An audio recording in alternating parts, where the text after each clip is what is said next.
This is Hot Mike. Hot Mike. On the networks of WDAY. WDAY. Here's Dom Izzo. It's that time. An author. Offensive production, number 1. Number 2, I forgot. Golfer. It'd be like going on a 3-person best shot, and we were saying, Kolpack, you got to make a 25-footer every time. You wouldn't putt first. I'd have Tim putt first. And one heck of a TV personality. This game is for the Cooper Cup. It's the Forum's Jeff Kolpack. 4. I should have yelled 2. Here he is, the man of Mondays. Jeff Kolpack joins us as we start our second hour. Great to see him, man. You had a busy, happy birthday, belated weekend. Thank you. You celebrated in style. Spent it with about 10 to 12 college friends. Yeah. Over a couple-day period. Nice. Middle of nowhere, Wisconsin, where we can't get in trouble. How old are you now? Oh, I know. I felt like 25. Back to 61 now, I believe it is. Wow, there it is. I see you own green. I do own green. Yeah. I did. Well, so my son, they're trying to catch a leprechaun at school today. He says, Dad, you have anything green? I'm like, I have one green shirt. I have not worn this probably in about, I can't believe it still fits. I haven't worn it in like 5 years. This is about as close as I can come. I mean, as you know, we don't wear the school I get colors all the time. Oh, you're not wearing green. You're wearing Jackrabbit blue. Yeah. Like, I do have the Masters hat though, You do but have you have that. not been there. I just Yes, thank you. Yeah. You and Bedell have been there. I Yeah. have not. Speaking of golf, our guy had a pretty good weekend. He did. He loves Sawgrass. I mean, this is one of the hardest courses out there, no? And I mean, it just fits him for some reason. It's hard to describe how some courses fit golfers and some don't fit others. And you know, he's such a good ball striker with his irons. That's his strength. And maybe somehow that this course parlays into that. You know, what is he, 34, something like that? I believe he's going to win one or two more tournaments. And I think what we learned this weekend, too, is... Could be that one. Well, he plays there. You look at Rory McIlroy. He's getting up there in age a little bit, but he's so strong. Yes. And these guys take such good care of themselves. Lucas Glover, at 45 years old, was in the hunt. Hoagie's 35, by the way. Yeah. And so, again, just because you're in your mid-30s doesn't mean you're past your prime. No, I think this the is prime right now, right? I think the prime of PGA golfers is going to go well into your 40s. Tiger Woods would still be winning tournaments if he didn't get hurt. His body had if his body held up. Well, you want to get the lowdown here. This is professional golf, man, in this event. So for finishing third, $1.3 million. That, just throw it on the pile, like I said this morning.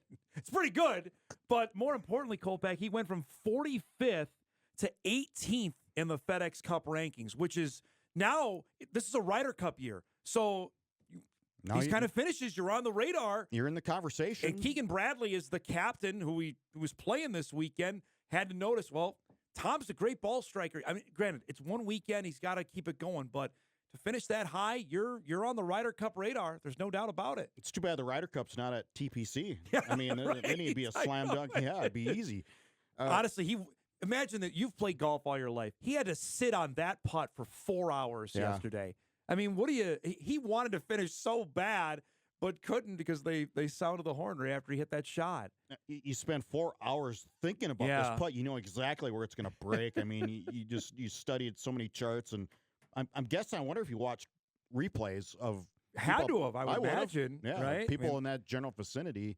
He just pushed it a little bit. That's a long time to think over a shot, but he'll be back out in a couple weeks in Texas right before the Masters, and then it's gearing up for Augusta for round 3 for his time down there. Yes, and so I will be shortly having him on my golf show back for the 21st year. There we go. On 740 The Fan. Good timing on that. Starts this weekend, first show. Heading back to, so last show was in August, beginning of August. So I feel like I got to catch up on what happened in the offseason. There's a lot happening around the area in local golf. There's no shortage of topics about that. So that was fun. I got a sense as he was climbing up, and especially because they teed off earlier, there were some people around the area watching because I knew that the basketball hadn't started yet, that people were watching Tom do what he was doing yesterday. Yeah, and he got some, I think, post-round, I didn't see it, post-round interview, some sound. He did. Well, it happens when you finish. He was the low man in the clubhouse for the longest time. And then this morning, did you watch it? This morning was over in like about 30 minutes. I watched it. I had to leave, and when I saw J.J. Spawn hit it in the water. Okay, that's over. It really was. Rory ended up winning, of course, appropriately enough on St. Patrick's Day. So he pockets, what is it, 3, 4 million, 5 million? Something crazy 4. like that. I think it's 4.2, something like that. 4.5 million. That's all right for a Monday morning. Well, thank the Live Tour for upping up the salaries. That's exactly right. So Selection Sunday came and went. Omaha is a 15 seed. They're going to get Rick Pitino and St. John's. That is a large task for the Mavericks. Rick Pitino, again, we're talking about age and how you can beat the age thing. He's doing it at St. John's. Yep. What? He's in the 70s, is he not? Well, so guess what? Yes, he is. He's in his high 70s. And the big guy that's donated for St. John's, do you know this? The main NIL guy? He's the guy who created vitamin water. Oh. So he's worth billions. And he's a St. John's alum, and he's friends with Pitino, so 10 million? He's given him more than that. I think it's 25, if I read correctly. For NIL. For NIL. Wow. That's what their war chest is. So, and you're playing in New York City. So that's what and Omaha. You're playing for Rick Pitino. Yes. So that's what Omaha He's has. 72 years old. That's what Omaha has to go up against this week. And I mentioned this earlier off the show. They're a 15. The highest the Summit has gotten in the last 10 plus years is 12. I think even those days might be long gone. I mean, you're going to have to do something outrageous to get that seated that highly. Yeah, with every first team underclassman hitting the portal for the Summit. Correct. Yeah, you're just not going to get that old veteran team anymore. Omaha is so rare in that because they have the veteran guys and they still are going to get hemorrhaged. What was NDSU in 14 when they beat Oklahoma? They were at 12 that year. They were at 12. Yep. And they had, 5, 6 seniors? So 6 seniors? Taylor Braun was a fifth-year guy. Felt was like a 6-year guy. Bjorklund was a fifth-year guy. L.A. Trayvon was. L.A. was a junior that year. But he was still an older than than he had average been junior. playing for 2. He was playing for 3. School. Correct, but he had been playing. He been started for 3 years. He was probably 22. You're right. Felt. Jordan Auberg was there for a bit. The late great Jordan Auberg. That was a old team that went and beat Oklahoma that year. Yes, that is. And those you're not going to see. Yeah, you're not going to see that anymore. Never going to happen anymore. And really, it's sad because that is March Madness. That was that's the definition of March Madness. Exactly right. Saul Phillips jumping on the press table, waving to the Bison fans that were there. That's the allure of the event, and why people watch on Thursday and Friday this week. And that's, I mean, the SEC got 14 schools in. Yeah, 14 out of 16. I mean, what Boy, are we the doing? Two that didn't, what a bunch of losers. But that's there's no more going to get 2 schools like UC San Diego, their first year in, they got in, but Irvine won 30 games.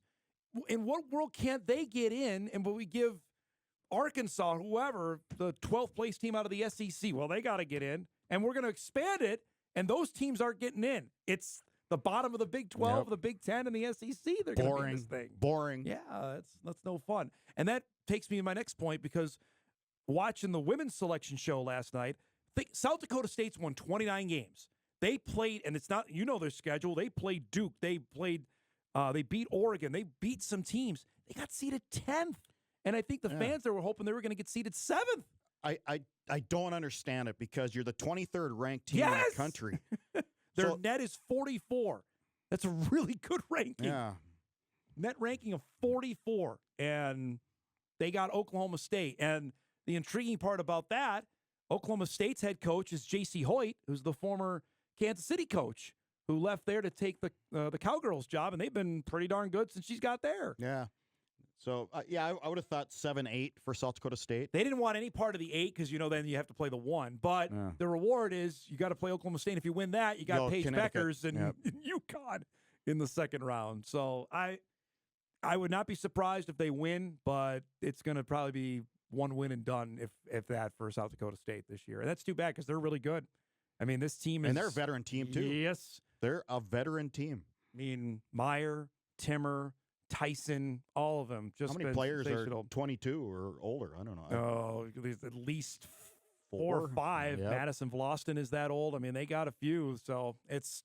I mean, and the players that aren't playing their freshman class is just ridiculously good. But that'll be a tough road for them. That game is coming up on Saturday. Be a 2:30 tip for that one for the Jacks and Oklahoma State. We found out the Bison women's season is going to keep going. North Dakota State will be in the WNIT for the third year in a row. We'll find out later today, tonight, whenever, on the bracket on who they're going to play. Good for them. Yeah, good for them. I think there's a lot of this. They didn't want, obviously, the season to end with how it did in Sioux Falls. We were there. I think there's a lot of, what's the right word, momentum. They want to get to that 20-win plateau. They thought they were going to get it, frankly, in Sioux Falls and fell flat on their face.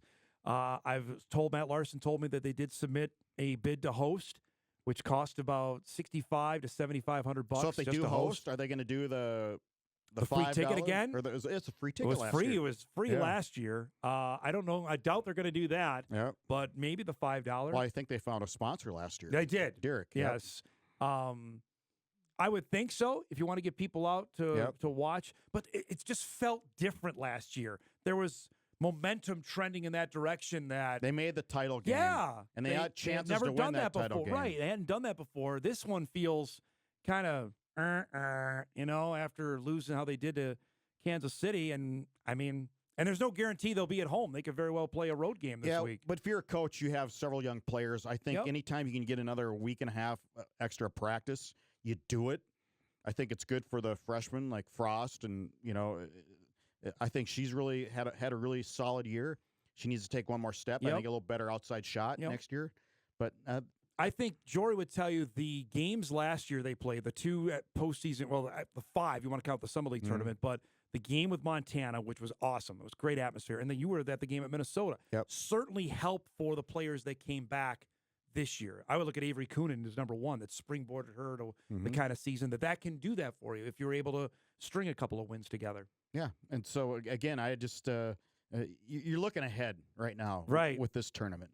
I don't foresee, and that's something I know you've written about, I've talked about as well, I don't foresee them, it would be something unforeseen to them lose anybody in the portal. I would honestly believe that on the Bison women. That I can sit here with 78% confidence and say on March 17th. Okay, I'm 77%. Price is right here. Yeah. Oral Roberts and Minnesota each were selected for the WBIT. That's the tournament now that's the equivalent now of the second tier, which the NCAA pays the whole thing. Unlike the WNIT, you got to pay your own way. The WBIT, the NCAA fits the bill on that. And Oral Roberts had a dynamite year, too. They won 25. They won a lot of games this year. That's a veteran team, though, as well. They're going to lose a few players off that squad. And I was surprised, honestly. I thought the Gophers would be back in this event because I really thought Minnesota and NDSU could play again, but they got into the second-tier event. Yeah, I just Don Plitzowite just I think they never beat anybody this year. No. And Mara Braun got hurt again, which is tough. Braun, they were going to build the future of Minnesota women's basketball around her, and she's been hurt for 3 years now. She was hurt when the Gophers came up here to play the Bison, and that was 2022 that she hasn't been able to stay on the floor. And she came back. The last game she played in, really, was that game against the Bison down at the WNIT last year. And she made a difference. She did, and she got hurt in that game. Yeah, but if she doesn't play that game, the Bison will probably win that. It was one of the most striking comebacks I've ever seen. Yeah. That fourth quarter the NDSU put on. 13 or something like that. Yeah, maybe they took a lead and just couldn't hold it. Down the stretch. Let's break. A week from today, it all begins. North Dakota State spring ball gets underway. We'll talk to Jeff about some of the storylines he's going to be keeping an eye on when Bison spring ball begins next week. We'll do that right after this. Welcome back, everybody. Email comes in. This is about our earlier conversation. Rick Pitino thrives in this bold new world because he implemented NIL decades ago. That's probably accurate. You want to turn my mic on, please? He's wearing the white suit. Thanks for turning my mic on. I appreciate that. Believe me, they can hear you without it. There's no doubt. Is he rocking the white pinstripe? Yeah, he was suit? wearing the white suit, I believe, over the weekend when St. John's won the Big East title. That's so. It's Pitino in New York City. This is I grew up with this. So 70s. When he was the Knicks coach. It's so 70s. I can't believe he's back. And St. John's is back. When I grew up, when I was 6, 7, 8 years old, the Big East was the biggest thing ever in college basketball. Syracuse, Georgetown, St. John's, Villanova, Providence, Seton Hall. Patrick Ewing. Yeah, it was the Georgetown. It was the biggest thing ever. John Thompson. It was so big that all of our youth teams were all different, named after teams in the Big East. because I played at Seton Hall. I was Who on the did you Seton play Hall for? team. Who did you play? Oh, I was Seton Hall? Seton Hall. Yeah, The we Hall. we were very good. Yeah. But that's how big the Big East. Boston College. And keep going. Whatever happened to Georgetown? I mean, they used to play in the That's a good NBA question. arena, right? Yeah. They played in the NBA Yeah. arena in D.C. They did. What I think the they still heck do. happened Yeah, to Georgetown? Georgetown got hit when the Big East broke up. That was And then they death just- knell for Georgetown. Really was. Yep. Just faded away. It's not the same. Because now they're in the league, and the Big East is made up of, Creighton and All the Butler privates. and Marquette. It's just a St. different deal. Thomas. St. soon Thomas to be. probably in the same down the road. All right, buddy boy, we're a week out from the start of North Dakota State Yes, spring we ball. Give me a couple things you're looking forward to. Take quarterback out of it because everybody's going to talk Yep. about that. So give me a couple other storylines you're keeping an eye on when we start spring ball next week. Defensive end. I want to see Okay. what defensive end has to offer as far as the depth chart.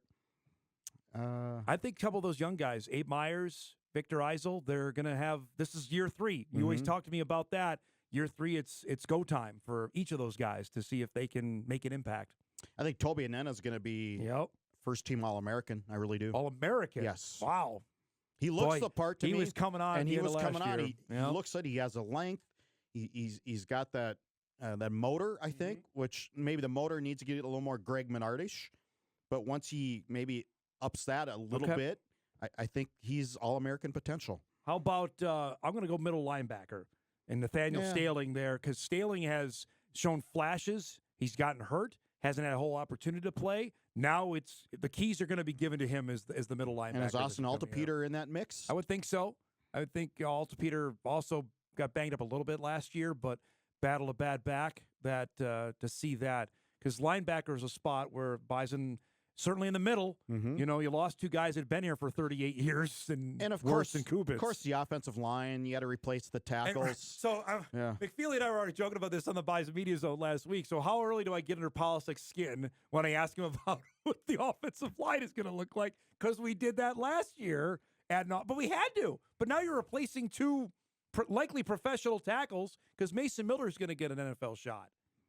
That's not a small story. It's the offensive line. I think you get under the skin just when he looks at you. Probably sometimes. Yes. But I certainly when I'm going to ask him about quarterback and I'll ask him about offensive line because Bo Johnson, we think is one of the leaders in the clubhouse to be one of the tackles. Because the intriguing part about this now, Kolpack, the blind side guy is now the right tackle.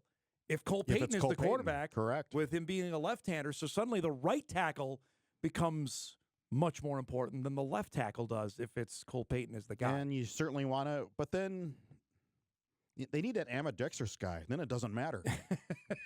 Who's that recruit? I'm intrigued, though, to see if it's Bo Johnson. Josh Magan has been around for a little Heard bit. his name. He got moved from defensive line to Tasted. O-line. Tosted's in the mix as well. They're not going to have a senior up front starting. Think about that. On the Bison offensive line, there will not be one senior starting next year. But your interior is pretty experienced. Well, and I think you have a really good center. Fraley's good. I think he Fraley had was a really dynamite year. Yep. So I thought Empey was really good too at left guard. Yeah, and so to start with somebody who runs the show on the offensive line, like Trent Fraley, and if you have somebody that knows what they're doing, it just goes a long way. It does, and it just your growth I think can come quicker when you know who's snapping the ball is making the right calls at the line of scrimmage. I think Lewinsky is a star in the making, too. I really think Jack started 2 games this past year. Just the way he went in, just the way his demeanor, I think Lewinsky is going to be really, really good. And he's a guard. I don't think he's a tackle. No, I think he's a guard. The other tackle spot, Coy Okeson's going to get in there. Noah Stummis, big guy, 6'7" out of Watkins, Minnesota. There's no shortage of that. On the offensive line. I'll be interested to see the weights of some of these young guys. Yeah. Because the last time we saw a weight listed was August 1. Yeah, right. So what is it now on March 27th? After Kramer's had to work with him for the better part of 2 months. I'll get the ultimate eye roll. One guy I'm going to see, too, is Money Mitchell, who's here now. Yeah. Who got here and into the mix at running back, because I firmly believe he's going to get every look to play a lot of football at running back this year. As a true freshman, just getting here. Enrolling early as a high school kid. Yep. And Xander Smith as a is quarterback. here as well. And Xander, by the way, is already 6'3", I think 223. He's already, at 18 years old, he's that big. Wow. That's That's a big FCS guy. Is it the right 223 though? I saw him in a basketball game. Came up and formally introduced himself to me as we were getting ready, and He introduced himself to he you. did. He called me Mr. Izzo, which I felt about 8,000 years old as he said that. You don't cover basketball. Oh, You weren't come there. on. You weren't there. I don't know what to tell you. That's a couple names there. Obviously, Does he know who wrote the book? He does not. I'm sure you will tell him in the first time you interview him. I'm sure you will. Hey, do you know I wrote the book on bison? yeah. I've got one right here. I just happen to have one. Hey. Oh, you want me to sign it? That's a couple names to keep an eye on. And also the other transfers coming in as well. You know, Jalen Peoples from Texas Tech, the Archibald kid coming in from the Air Force Prep Academy, Mason Wilson, the kid from Duluth. How, if they've already played college football, what's their acclimation with a new program to get a chance to get out there and play? Yeah, and you learned pretty quick in this program and a lot of programs, obviously, how they practice. How do you practice? How do you show up? How do you prepare yourself? Do you take plays off in practice? Which I would not recommend in a Tim Paulson regime is to take a couple plays off. I would not recommend it's an easy way not to get on the football field. That's a one way to do it. And I think, for the guys that have come back, Bryce, you're not going to see a whole lot of Bryce Lance, I imagine, this spring, right? No. You're not going to go and do that. No. Like, there's the guys that Raja Nelson doesn't need to go out there for anything in spring ball. And for people, when we talk about taking plays off, and we got a glimpse of this when he got a little after Oscar Benson and his practice habits. Yep. They measure the MPH. Yep. They know how hard you're going. This is not just an eye test. That's exactly There right. is measurements on how hard you are going in practice. And he looks at the sheet and said, Oscar, 16 MPH is not, I need you at 18. Ain't going to do it. That's exactly That's how right. technical these coaches get with practice. And then on the coach's side, just to see now, Dan Larson now calling the plays, what the adjustment is there, to see. And we won't know anything in spring ball because it's all scripted. It is, but I guess it's different responsibilities. Joe Bichon are now working with the quarterbacks. And I know visiting with him briefly, as I did a couple weeks ago, he's really excited about doing that. It's something he did at his past job at Mankato and called plays that, he's been mucking and grinding with the fullbacks and the tight ends and special team. I am curious if he's still going to do that. Yeah, and I said this 2 weeks ago when the coaching staff was named that, okay, why are you promoting guys? The question, what isn't there some splash hire? But you don't want to do that because the players have relationships with these coaches. And the less you can break up the staff, if you make it more like, okay, now you have to create new relationships with the coach Bob Johnson coming in. No, it's better off for these players and a smoother transition for these players and more comfortable and less susceptible for them hitting the portal, by the way, because there's a spring portal. Correct. And you start doing a total upheaval of your coaching staff, some of these players who might go, well, I really had a good relationship with Coach Larson. If he's gone, I'm gone. I'm gone too. I am intrigued, though, once we get to the end of spring football, if there isn't some weeding out of the roster. Because by the end of spring ball, no question. You know what I mean? Like, okay, if you're here and I'm not at the certain part of the depth chart, maybe it's time that you look elsewhere. Those kind of decisions, regardless of guys that think, well, if there's money being thrown at me, maybe I'm going to go. Yeah, and again, those are the decisions we used to find out pre-portal on the first day of fall practice. Right. Hey, where's 71's not here anymore. Where's he at? Right. Oh, he quit in June or he quit in May. Not anymore. No. That's not the case. Not the case so, on that. Yes, I would imagine, and I would recommend some of these players who are deep on the depth chart if you want to play. And I would also go down to Division II. The Bison aren't immune to that either. Of going to they're going to add guys too. I think NDSU's probably going to add at least 2 or 3 more guys in the portal. Let's not fall into the trap of these 105 roster limits and all these FBS guys coming down. And again, we've talked to FBS coaches. These guys are not difference makers. Player 106 through 133. Generally walk-ons, favors, whatever you want to say. Guys just totally down the depth chart. We know one FBS coach who's trying to sell those players to Division II teams. Yeah. Because that's kind of the level they're at. Yeah, I'm intrigued. There might be an occasional player who will develop. I'd be interested. South Dakota State's the great experiment on that because the Jacks obviously had to with the amount of guys that they lost to Washington State. How many of those are difference makers, are in the 2 deep when the Jacks open the season with Sacramento State? SDSU is the great modern case study. It's an experiment. It really is. It's a great modern case study now to be fascinating and to see how the roster shakes out. Then you watch plenty of other teams go and do the same thing. And the Bison could be in the same boat next year. If they have a great year, which I fully expect they will, and Polisic goes to another job. And he takes several guys. Takes 30 guys with him. It wouldn't surprise me at all. It happens. It actually happened at NDSU. It happened to the wrestling team. People just didn't know it. That people don't follow Roger wrestling. Kish took half his team. He took more than that. He took at least 15 guys. I mean, it was full decimation that happened there. Great to see you as always, bud, and we'll talk to you next week. Happy St. Patrick's Day. Same to you. What's your St. Patrick's Day name? Is it like Kolpack? Jeffrey Kolpack? I don't know. I don't have Is one. O'Leary? I don't think that really rolls off the tongue like that does. Yeah, total amateur. Yeah. Thanks for coming by. Jeff Kolpack joins us each and every Monday here at 10 o'clock. We'll break. We come back. We'll continue our second hour. Jaden Hale will join us fresh off a state championship MVP performance. That's coming up. We come back.